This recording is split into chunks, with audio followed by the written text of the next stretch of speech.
Hola, ¿qué tal? Muy buenas tardes, compañeros y doctora que nos acompañan en esta ponencia. El día de hoy vamos a hablar sobre un tema muy importante que es tejidos inmunoprivilegiados. Nosotros somos el equipo número 2 y los temas abordados serán por Adame Oviedo María del Carmen, Mejía Co Fernando Emanuel, Osorio Calderón Emanuel, Rodríguez García Taidegael y su servidora Acosta de Jesús Evelyn. Como contenido temático tenemos tejidos inmunoprivilegiados, encéfalo, ojo, testículo, placenta y feto. Para comenzar, vamos a dar una pequeña introducción sobre qué son los tejidos inmunoprivilegiados. Y pues bueno, estos son sitios anatómicos u órganos donde la respuesta inmunitaria no se descarga totalmente, ya que en caso de una inflamación excesiva, en lugar de beneficiar, puede llegar a causar un daño grave. Y pues bueno, nuestros ejemplos principales que tenemos es el encéfalo, ojo, testículo, placenta y feto. Y ahora la pregunta es, ¿por qué existen?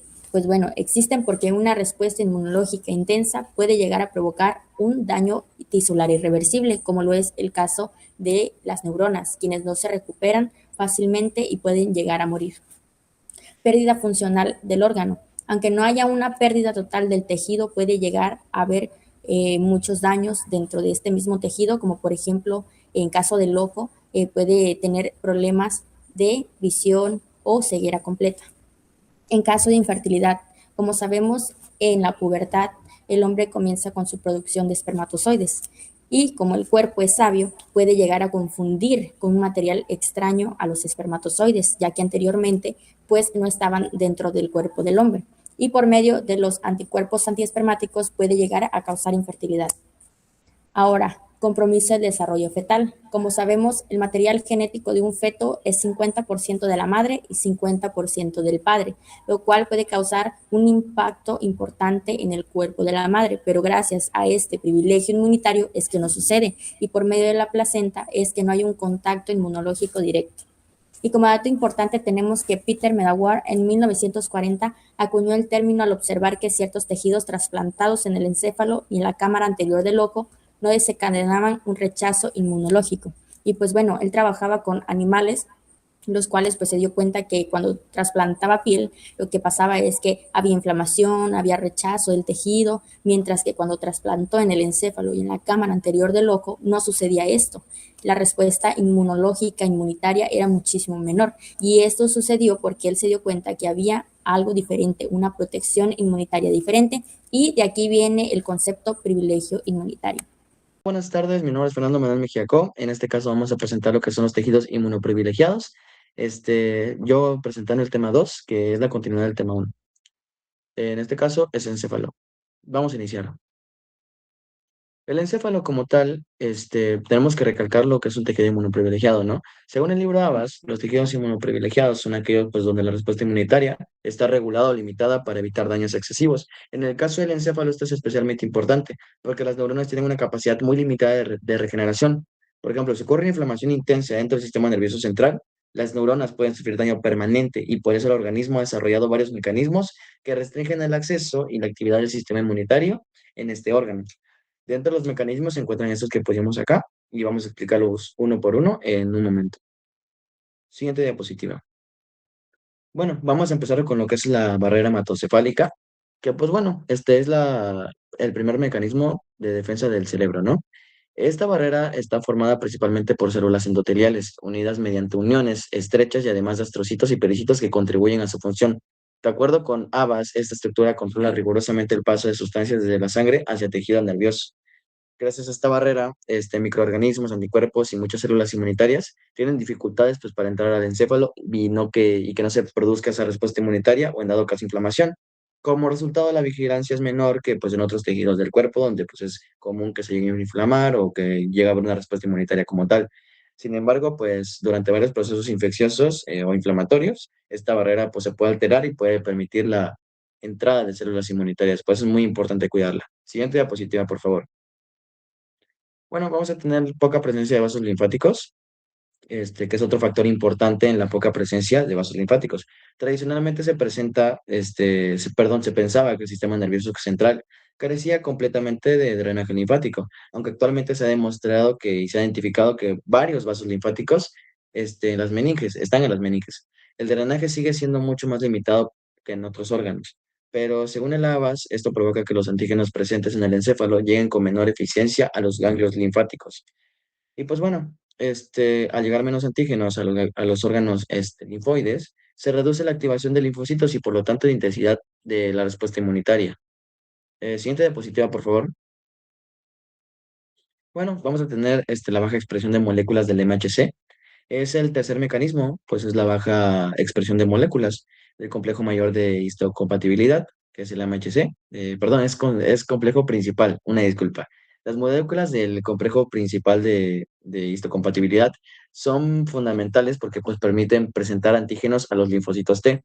En condiciones normales, las neuronas se expresan en cantidades muy bajas de estas moléculas, especialmente porque sabemos que las moléculas del complejo mayor de histocompatibilidad son fundamentales porque pues, son los que permiten presentar el antígeno a los linfocitos T. Y pues bueno, en estas condiciones hay una baja expresión como tal. Consecuencia, los linfocitos T tienen menos oportunidades de reconocer antígenos dentro del tejido nervioso y pues esto va a disminuir la activación de respuestas inmunes que pues podrían dañar a las neuronas. Y pues bueno, vamos con el quinto, que es la producción de moléculas, perdóneme, que es la producción de moléculas que es la producción de moléculas antiinflamatorias. Bueno, finalmente vamos a tener que el encéfalo puede producir diversas moléculas antiinflamatorias, entre ellas destaca el interferón beta, además de la interleucina 10 y otros mediadores inmunosupresores, pues estas sustancias van a limitar la activación, aquí se ven un poco mejor, activación de linfocitos, macrófagos y otras células pues inmunitarias. Además de las células de la microglía, pueden adoptar un fenotipo antiinflamatorio, contribuyendo, perdón, a mantener un ambiente regulador dentro del sistema nervioso central. Este entorno antiinflamatorio ayuda a prevenir daños derivados de respuestas inmunes excesivas. Y pues bueno, en conclusión, podemos decir, voy a regresar, en conclusión podemos decir que pues el encéfalo es considerado un tejido inmunoprivilegiado porque posee esos mecanismos que son especializados en limitar la respuesta inmunitaria. Y pues bueno, todos ellos tienen como objetivo proteger a las neuronas y preservar la función del sistema nervioso central, evitando que una respuesta inmunitaria intensa provoque daños irreversibles como daños neuronales. En mi caso, muchas gracias por su atención. Esto ha sido todo mi parte y vamos con el tema 3. Muchas gracias. Buenas tardes, mi nombre es María del Carmen Adamo Oviedo y el día de hoy les voy a hablar sobre el privilegio inmunitario del ojo. Este va a ser un mecanismo especial que tiene el sistema inmunológico para proteger sus estructuras muy delicadas del ojo y evitar daños que puedan afectar lo que es la visión. Aunque el sistema inmunitario normalmente nos protege de infecciones, en el ojo una inflamación intensa puede ser muy peligrosa. Por eso existen mecanismos especiales que van a limitar lo que es la respuesta inflamatoria. Como sabemos, la visión es una función muy importante para el ser humano. El problema va a ser cuando ocurre una inflamación dentro del ojo y estas estructuras transparentes, como lo es la córnea y el cristalino, van a dañarse y pueden perder lo que es su transparencia. Esto puede ocasionar una disminución de la visión o incluso una ceguera. Por esta razón, durante la evolución del ojo se desarrollaron mecanismos tanto anatómicos como fisiológicos que van a ayudar a disminuir las respuestas inmunitarias exageradas. Ahora vamos a pasar con las barreras anatómicas del ojo. Una de sus principales protecciones del ojo va a ser la barrera hematorretiniana. La retina es considerada una extensión del sistema nervioso central y va a estar protegida por esta barrera, que va a funcionar de forma parecida a lo que es la barrera hematoencefálica del cerebro. Su función de esta barrera más que nada va a ser impedir que las células inflamatorias y sustancias dañinas entren fácilmente a lo que es el tejido ocular. Vamos a pasar a lo que es la cámara anterior del ojo. Este va a ser el espacio donde se va a encontrar lo que es la córnea, el iris y el cristalino. Este espacio va a contener un líquido llamado humor acuoso. Si ocurre inflamación en esta zona, la córnea y el cristalino pueden perder lo que es su transparencia, lo que va a afectar directamente a lo que es nuestra visión. Por eso, esta región también tiene un mecanismo especial para controlar lo que es la respuesta inmunitaria. Existen también factores de privilegio inmunitario. Tienen varias características anatómicas que van a ayudar a mantener lo que es nuestro privilegio inmunitario. Un ejemplo de ello serían las uniones herméticas del epitelio, que van a dificultar el paso de las células inmunitarias.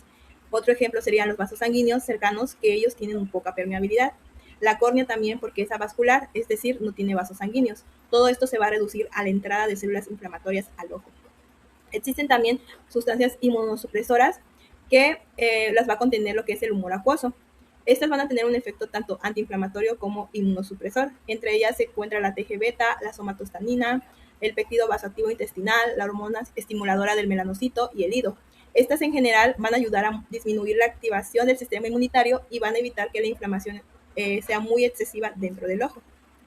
Ahora vamos a pasar con lo que es la regulación de linfocitos T.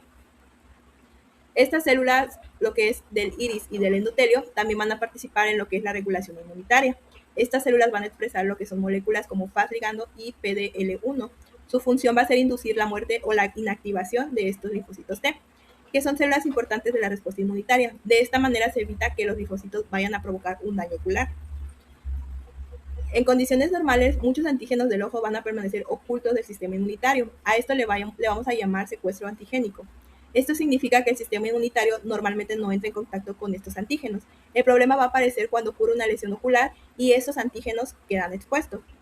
Un ejemplo de ello va a ser la oftalmia simpática, que es cuando el ojo sufre un traumatismo y se liberan antígenos oculares que el sistema inmunitario va a reconocer como extraños. Esto se produce una respuesta autoinmune que puede afectar tanto al ojo lesionado como al ojo sano. Esto demuestra la importancia del privilegio humanitario para proteger lo que es nuestra visión. Y ya por último, va a existir un fenómeno experimental llamado desviación inmunitaria asociada a la cámara anterior o ACAI. Esto sucede cuando un antígeno entra a la cámara interior e induce tolerancia inmunitaria sistemática. En otras palabras, el sistema inmunitario aprende a no reaccionar de manera agresiva contra este antígeno. Esto va a ayudar a disminuir la inflamación y va a proteger lo que son nuestras estructuras oculares. Pasando ahora con el privilegio inmunitario de los testículos, tendremos que estar dado por dos mecanismos, un mecanismo físico y un mecanismo químico. Por parte del mecanismo físico tendremos a la barrera hematotesticular. Esta barrera estará creada por las células de Sertoli, las cuales se van a colocar en los túbulos seminíferos para sellarlos y creando un espacio en el cual la espermatogénesis se lleve a cabo. ¿Por qué? Porque para la edad en la que ya estaremos, que en este caso sería la pubertad, pues los espermatozoides se empezarían a generar pues apenas. Y en este punto nuestro timo ya estaría completamente maduro, lo que significa que nuestro sistema inmune sería competente. Y en el caso de que nuestro sistema detecte a estos espermatozoides nuevos, los detectaría como un agente extraño, lo que desembocaría en una respuesta inmunitaria. Esta misma respuesta inmunitaria va a desembocar en lo que posiblemente ya sea una orquitis autoinmune o también podría llevarnos a una infertilidad. Entonces, esta barrera hematotesticular se encarga de ocultar a estos espermatozoides de los linfocitos T que se encuentren en la sangre para que no los vean y que de esta forma no se produzca una respuesta autoinmune. Ahora, claro, en caso de que algún linfocito pueda llegar a pasar esta barrera, se encuentra el segundo mecanismo, el cual es el mecanismo químico o la supresión activa. Esta supresión activa estará dada por las células de Leydig, las células de Sertoli y también las células peritubulares. ¿Cómo va a funcionar esto? En caso de que un linfocito T llegue a pasar esta barrera, estas células van a liberar ciertas citocinas antiinflamatorias para evitar que estos linfocitos proliferen y desemboquen en una respuesta autoinmune. Por ende, las citocinas como por ejemplo serían el factor de crecimiento transformante beta, pues se encarga de inhibir los linfocitos T autorreactivos para que no se reproduzcan, no haya una sobrepoblación y de esta forma también no se llegue a producir ninguna respuesta, ningún ataque. Claro que también tendremos otras medidas para que no se llegue a cabo un ataque, como por ejemplo sería cambiar justamente también estos linfocitos T a linfocitos T reguladores, los cuales van a encargarse de detectar otros linfocitos que estén dentro de este espacio para volver a hacer lo mismo, inhibirlos e evitar que se produzca una respuesta aún más grave. Y también tendremos el caso de los andrógenos, los cuales van a actuar justamente sobre los macrófagos para evitar que en vez de hacer daño, que sería el macrófago de tipo 1, pues pasen a reparar el tejido que se lleve o que se llegue a dañar, cambiándolos de macrófagos de tipo 1 a macrófagos de tipo 2. Para ponerlos un ejemplo, pues tendríamos que la barrera hematotesticular sería como un muro, el cual protege a los espermatozoides de justamente los linfocitos T que se encuentren en la sangre y Después, en caso de que algún linfocito llegase a saltar este muro, tendremos a la supresión activa, que funcionará como unos guardias que van a capturar a este linfocito para que no llegue a dañar ninguno de los espermatozoides. Entonces, de mi parte, sería todo y muchas gracias. Bueno, ya para finalizar sobre este tema, yo les hablaré sobre la inmunidad de la placenta y feto.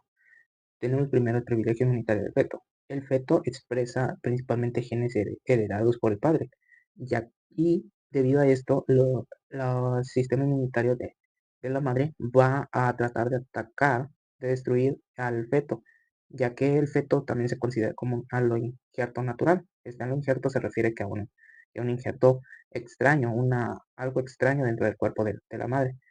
Pero todo esto ocurre con rechazo. Debido a esto existen los abortos. Pero él va a secretar antígenos fetales, que la cual es la MHC. La MHC es principalmente creada por los genes del padre, que va a ser secretado para que el sistema inmunitario de la mamá no destruya al feto. También ha creado la tolerancia fetal, la cual pues son maneras de cómo prevenir el que no sea el sistema inmunitario de la mamá no afecte al feto. Tenemos lo que es la localización anatómica. Esta localización anatómica del feto es fundamental para la falta de rechazo pues de lo que viene siendo el cuerpo de la mamá, ya que este, la localización anatómica, pues tenemos lo que es la placenta, lo que lo rodea. Esta va a regular lo que entra y lo que sale. Aquí actúan lo que es el trofoblasto. El trofoblasto va a expresar las HLA-G. Estas van a inhibir las funciones que tengan para destruir al feto. Y pues aquí también la placenta actúa como una barrera. Bueno, continuando, tenemos la tolerancia materna del feto. Puede estar mediada por los linfocitos T reguladores, ya que impiden la reacción del sistema inmunitario. eh, y estos linfocitos T reguladores aumentan durante el embarazo, los que vienen siendo los TREX sistémicos y residuales. Y los TREX también forman el TREC-FOX P3, que ayuda a producir los TREC periféricos con los mamíferos. Perdón. La respuesta inmunitaria en el feto puede estar regulada también por las concentraciones locales de triptófano y su metabolismo. Bueno, para continuar ya con los siguiente y finalizar, tenemos la inmunidad pasiva en el feto y en el recién nacido. Bueno, como sabemos, el feto y el recién nacido no pueden sintetizar sus propios anticuerpos. La IgG va a pasar a través de la placenta durante la fecundación del feto, y durante la lactancia se va a adquirir la IgA. Bueno, tenemos también que el transporte de la IgG materna es a través de la placenta. Es mediada por el receptor neonatal para el FC, que es FcRn. Las concentraciones de los protectores de la IgG materna se mantienen alrededor de 6 meses. Aquí adelante les muestro una imagen donde se muestra cómo actúa. Tenemos que primero está la sangre materna en el espacio intervelloso, que es la IgG materna, y que va a interactuar con los receptores para el FC neonatal. Después pasan al sincitiótrofoblasto placentario. Aquí es el tránsito de la IgG materna. Posteriormente pasa al estroma velloso, como que se puede observar, y después pasa a los capilares fetales. Y aquí abajo en la letra B tenemos lo que es lo que se mencionó anteriormente, que la IgG materna puede durar hasta aproximadamente 6 meses. Aquí tenemos el tiempo gestacional por semanas y la edad. Aquí por semanas vemos que no actúan ni la IgM ni la IgG por sí sola, ni la IgA. Aquí solamente se queda por medio de la madre. A partir de las 30 semanas se empieza a producir la IgM y la IgG un poco y la IgA. Pero ya a partir de los 6 meses desaparece lo que es la IgG materna y empieza a producir el lactante sus propias células inmunitarias. Bueno, aquí tenemos las bibliografías y sería todo. Gracias por su atención.